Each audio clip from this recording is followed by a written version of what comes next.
passe la parole à Laurent Furst, qui est co-rapporteur de la mission sur la politique immobilière du ministère des Armées, qu'il a co-rapporté avec notre collègue Fabien Lesné. Oui, Donc, merci Madame la ces Présidente. questions seront plus Nous éclairées travaillons encore sur le sujet Et nous verserons plus particulièrement sur le domaine, nous allons nous concentrer sur le domaine du logement et du logement militaire. Alors, j'aurais plusieurs questions à vous poser. La première concerne le dispositif, vous avez évoqué cela il y a quelques instants, le dispositif a priori supprimé d'aide au déménagement. Et je voudrais que vous nous précisiez quel est ce dispositif et quelle est son évolution. Une deuxième question, nous avions évoqué l'année dernière la problématique du vêtement et des manquements, l'approvisionnement, les retards d'approvisionnement, la dotation insuffisante. Je voulais savoir si la situation s'est améliorée depuis un an et quel mot utiliseriez-vous pour décrire la situation d'aujourd'hui. Troisième question, le Val-de-Grâce.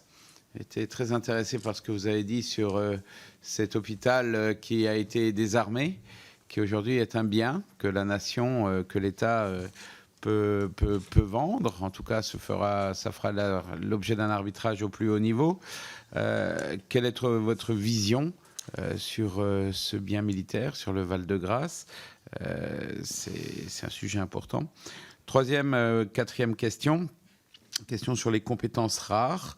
Moi, je comprends l'idée qu'il y ait des compétences rares qui sont absolument nécessaires pour le fonctionnement de l'armée et qu'elles doivent être soutenues financièrement pour pouvoir disposer de ces compétences. C'est exactement la même problématique pour un certain nombre de spécialités médicales dans les hôpitaux, par exemple, aujourd'hui. Mais on sent immédiatement une difficulté poindre à l'horizon. C'est que vous allez avoir des salariés qui sont dans des compétences rares et qui vont être soutenus financièrement, et d'autres qui ne le sont pas. Est-ce que le risque de frustration ne vous semble pas considérable si on devait aller dans cette voie-là? Voilà 4 petites questions qui peuvent appeler des réponses rapides. Merci, chers collègues. Je cède la parole